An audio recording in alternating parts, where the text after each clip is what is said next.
Ever wondered what happens when the largest house on the block still isn't large enough for one very entitled wife? We have so much to get into today, so let's get down to it. Let's get right into it. Hi everyone, what's up? It's Aina, and welcome back to Reality Recap. She claims she's talking about Kody's CP house mock-up in this scene, but seeing it now, it's actually amazing. The house is gigantic, enormous, really, and she had the largest portion of it. And what does she comment on it? That it's white and too small. Sure. That's when her real feelings come through. Isn't it fascinating the way Kody created a house that's literally the reverse of the way Robyn furnished hers? Even the other wives had separate rooms for each child. Wouldn't it have been smarter to assign each wife a couple of additional rooms, along with an entire floor of guest bedrooms for the children, whether they're returning from some kind of trouble or are just staying for the holidays? But now, who cares? Kody isn't receiving any holiday visitors anyway. It would be perfect sense to locate the wife's suite in the downstairs and the bedrooms of the kids upstairs instead of splitting up the upstairs between wife two. After all, the kids all belong to all the parents, right? 4 staircases is just absurd, an enormous space waste. 2 staircases would be more than sufficient, maybe even only 1, if the whole upstairs was shared space for the kids. Although with a home of this size, 2 stairways would be a lovely extravagance, along with a large bonus room upstairs for the kids to congregate together. Perfect. It's a more suitable arrangement for a contemporary blended family with grown children and grandchildren. She likely meant that it's not large enough for 3 additional wives and their children, but it's certainly large enough for the sole Brown family that she truly cares about. Given where she is from, what she had, and the enormous debt she transferred into the household. Yeah, she's certainly wearing a gigantic mask. Is this the house with the elevator? Because if you need a giant house with an elevator, you're handicapped or too lazy to walk. In the meantime, these giant mansions are all going to be devoured by the ocean eventually. People spend so much money on these giant homes, and animals lose their natural habitats. Also, seeing Kody running to the hospital for his baby's birth, he did not want to go. Classic. Truthfully, the white color of the house was better than the nasty brown that it turned out to be.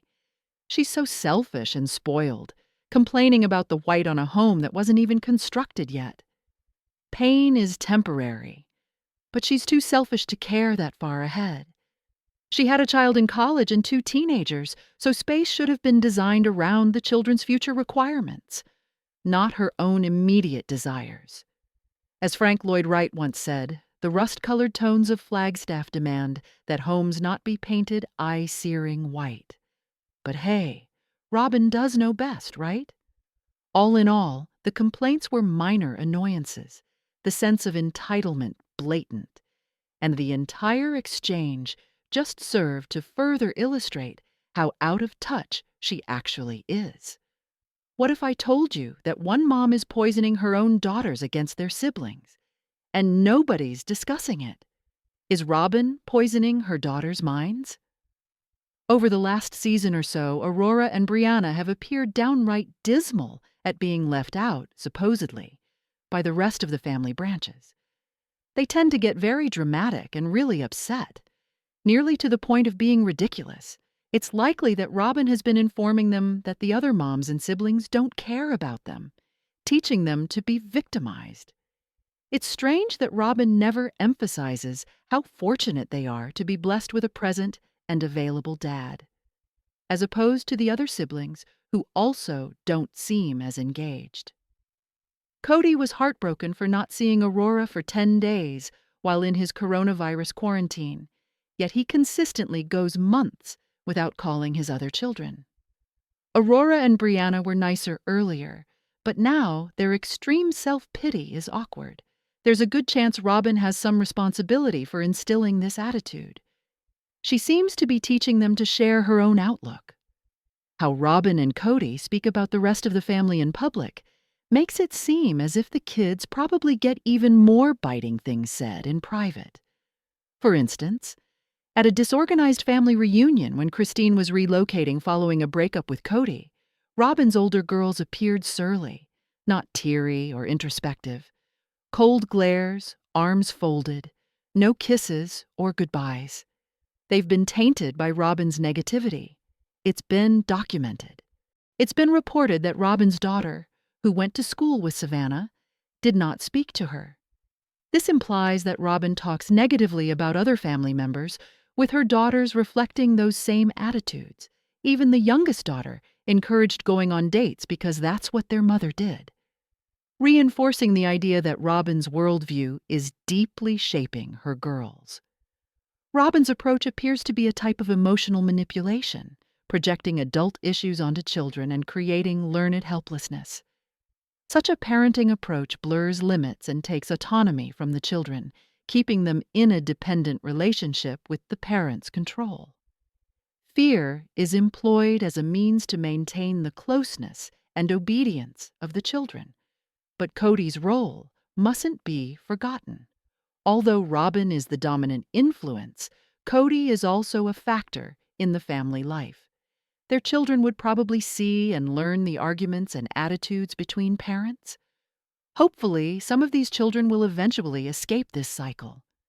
The children seem to be very sheltered, with little social lives and little interaction beyond the immediate family. This is problematic because they lose the opportunity for developing independence and the formation of healthy relationships. Aurora works part-time and maybe even has a boyfriend. A good sign. Generally, though, the girls appear rather isolated. Family gatherings tend to be strained and rehearsed, with the children instructed on how to behave. This atmosphere encourages repression of emotions over real bonding. The constant tale of being rejected by other members of their family, particularly during special occasions such as Thanksgiving, appears manufactured, or at least overstated. What's usually the genuine reason is practical, such as coronavirus protocols. The children are, however, informed that it's because others don't want them around, thereby enriching their victimization. Robyn's behavior serves to split up the family instead of uniting it. She has not attempted to bridge gaps with the other wives or their children. Rather, she creates division and bitterness. Such a poisonous dynamic damages all the parties, particularly the children. The assumption is that over time, the kids will make their own opinions and decide on their own courses of action outside of the poisonous family history they grew up with. It's pathetic to watch young people racked with so much emotional pain, but with distance and time, recovery and growth become feasible. Ever wonder what it's actually like to be the newest wife in a 3-woman family and almost 20 children? Here's the horrible reality of Robyn's ascension to power, an observation based on having seen all the episodes and how things have ultimately worked out. This is my opinion about Robyn. I think she wished nothing more than to be the alpha female, to steal away a man from 3 women and nearly 20 children. A power trip and an ego boost to the nth degree. I think she feeds off of it. The excessive crying seems designed to keep up the narrative of, I'm a victim, I'm the good one, and to manipulate Cody's desire to play the white knight. I could be totally wrong, but this is just my take. Probably pretty obvious, though, LOL. I kind of believe she thought she was going to waltz in and be a hit with the kids immediately, rescuing them from their harried mothers. From what she learned from Cody and McKelty, she knew where the loopholes were, the issues, and the do's and don'ts. She knew she could push Cody around like crazy. She wasn't in the dark so early on, as she is trying to say now, and she knew Cody would prioritize her needs over the other members of the family. I don't believe she was more concerned with taking Cody away than matching herself with the power and money control he had in the family. This way, she could ensure everything her wants and needs came first. The others were simply secondary characters. It was Cody who ended up marginalizing the rest of his family, though. I concur with all of that, except the notion that she was looking to become popular with the children. She obviously had contempt for quite a number of them immediately after they got married. She's so manipulative, she makes me want to throat chop her. I believe both are possible. She expects the kids to fawn over her and obey her, or she blows her top at them. There are lots of rotten parents like that. The kids learn to play along. The children learn to play along with Robyn, since otherwise they'd be left behind. But the Brown children had nothing to do that, so she turned on them right away. She also felt she'd become popular, a fan favorite, TLC reality TV star. She imagined the boys would develop crushes on her, the girls would look up to her, and that they'd all be loyal. Instead, they were unimpressed, except for McKelty, whom she then turned against because of that. Robyn is an abhorrent manipulator who learns others' strengths and weaknesses to manipulate them with. Robyn aligned with Meri because Robyn identified Meri as head wife and owner of the sole legal marriage. Janelle was family accountant, so Robyn manipulated Cody into sending family funds into her company, then insisted on being COO, getting herself in charge of family money. Christine was the family's emotional center, mothering everybody. Initially, Robyn attempted to woo the children. She flirted with Logan early on, attempted to be a hip friend to Maddie, and focused on attention-starved McKelty. But being a self-sacrificing nurturer was too alien to her natural personality, so she didn't succeed. As revenge for that shortcoming, she poisoned Cody's mind against Christine and her kids. She doesn't like losing. The rest of the wives had the decency not to speak badly of her, but they knew what was actually transpiring. I think Robyn enjoyed keeping Cody busy and separated from the rest of the wives. She enjoyed being the favorite. I don't think she wanted to be the sole wife, just the one in charge and in control. I believe she was surprised when Christine departed. I don't believe she wanted to be the side thing like her own mother had been. Robyn methodically took everything from both wives. Meri, who was the legal wife, she manipulated by getting whatever she wanted, by using the children Meri adored. Then she removed them from her. Christine adored being the mother to all the children, but Robyn would not permit it, and even employed a nanny, paying another person. Janelle managed finances until they relocated to Flagstaff, and then that all ceased. I don't believe Robyn assumed the wives would pack up and leave. She believed they were weak and would accept nothing from Cody. I also think she believed that the fear of losing the money from the show would keep the other wives in check. She's upset they left because how dare they deprive her of what feeds her ego and her bank account. I also agree with you regarding Robyn's victimhood. That's how she acquired Cody, presenting herself as a victim of abuse at the hands of her first husband, whom he had to rescue her from. She maintained the narrative going, saying her sister wives were cruel and left her out, so Cody needed to guard her against them. The finances were the only things that got abused, predominantly between Sobs and Preston. Robyn acted the damsel in distress to receive preferential treatment by Cody. Since joining the family, she hijacked most of the group interview soundbites, eventually becoming the family's voice and self-styled polygamy expert. She also acts the model sister wife, such as when Meri informed Sione that the divorce was final before Cody was aware. It jumps to Robyn's talking head sequence, stating that was not appropriate. Or all the times she says she can't speak out against a sister wife when they're having a fight with Cody, apparently reserving those remarks specifically for just the two of them. Since her look-back interview over the wedding dress controversy, she still maintains that she and Cody did not do anything wrong, presenting a woman who insisted on things her way. She disregarded any notion of polygamy etiquette. Robyn achieved all she set out to do, except for a good reputation. She's earned where she is. She recently even claimed Cody didn't choose the dress, saying she can't keep track of her own fibs. Just as she can't recall completing the personality test. but instead insisted Christine must have completed it, despite Robyn being seen on film taking the test with the other women. Cody likely expressed, "I like that one," and she concluded it was the best option. So technically, he did not choose it. She constantly distorts the truth. Now, Cody's attempting to spin the story that Robyn is shy, but with her always hijacking conversations and playing the great expert, it's so frustrating, particularly when she's visiting the family, being in a room with two people who grew up in polygamy. One of them is AUB royalty, and personally, I'd value Christine's or Meri's opinion way more than Robyn's.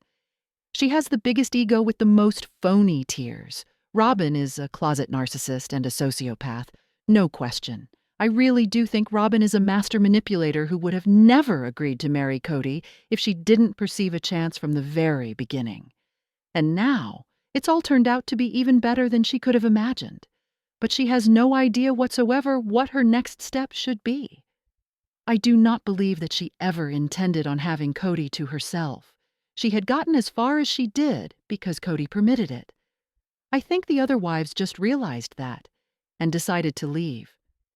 The first cracks in all those relationships started when the oldest children started attending public school.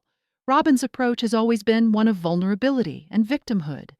Being vulnerable provided Cody with an opportunity to be the hero, the protector, the provider. It's interesting how much those three women bent over backwards when Robyn first appeared. Meri had to divorce Cody, and when Meri was signing the papers during lawyers' meeting, she was obviously devastated. But it was Robyn who hogged the limelight with her drama-seeking tears. In the same way, Robyn's poverty meant the other wives had to make do with less, and Janelle struggled to keep the books balanced.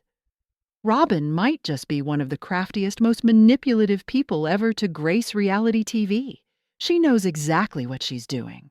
Meri was by far the easiest victim for Robyn to manipulate. She was beyond naive. Meri was basically ostracized by Janelle and Christine, so she let Robyn run wild just to have at least one friend in the mix.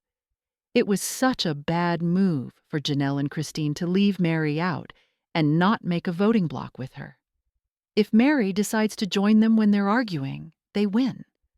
But when she doesn't want to assist them, it's 2 against Cody and Robyn, and they lose every time. The issue was Meri was always taking Cody's side, and Cody was always taking Robyn's. Meri just could not be trusted and flipped on Christine more than once. It's wonderful to finally see Meri breaking out of her Stockholm syndrome, but there is so much water under the bridge. I don't think that Janelle and Christine will ever again fully trust her. They noticed the dynamic shift miles before Meri did. Meri was continually singing Cody's praises regardless of anything. Late on, it appeared she was attempting to push him to be the one to depart, so it would not be her who departed, presumably because of vows. In that society, men are shunned or disrespected if they put a wife aside, so Meri attempted to attach that to him publicly. The entire affair became quite nasty, with Meri wanting not just Robyn, but all the rest to know that. And for real, stop acting like Cody's mall fixation is normal. It's not shopping. Something far more shady is going on. I spotted Cody at Shields in Chandler Mall, sporting a blue polo, jeans, and brown dress shoes, his hair blowing dramatically in the wind as he talked on earbuds. He was by himself, no family around, unless they were inside. We were late and missed getting a good photo. Honestly, what is it with this family and their mall obsession? Cody almost looked normal. Almost. I'm convinced they've moved to Chandler. The Flagstaff mansion hasn't sold yet, sure, but how else do you explain Cody being caught at that mall so often? The Flagstaff to Phoenix Drive isn't a quick trip, and shopping alone doesn't add up. Perhaps he has a store at the mall, or perhaps more realistically, he's searching for a future new sister wife to bolster the show when ratings slide. Cody has 3 classic standbys. introduce a new wife, have a wedding, or relocate to a new location. Give public information and fan speculation to the gossip rags. They just duplicate and rehash that material. In the meantime, Cody has a genuine job performing gun shows in Phoenix. Still, why is he at the mall so much? Perhaps he enjoys the attention received when spotted. The hoarder house had some maintenance done recently. Repairs to the heated driveway imply that there may be a sale imminent. Or perhaps Cody's just sponsoring Robyn's shopping habit through employee discounts at Claire's and Hallmark. Chandler's Mall is certainly an improvement over Flagstaff's, so if they're making that trip that far on a regular basis, something's certainly amiss. And as for Cody's red pill phase, utter irony for a man who used 3 wives for years to justify blaming modern women suddenly. I would love karma to finally get Robyn. Bottom line, Cody is officially America's oldest mall rat, flipping his hair and soaking up the spotlight while maybe searching for wife number 4. The rest of us, meanwhile, stay far, far away from malls. Let me hear what you have to say in the comments. Don't forget to like this video and subscribe to Reality Recap. I'll catch you in the next video. Be well, and lots of love to you all.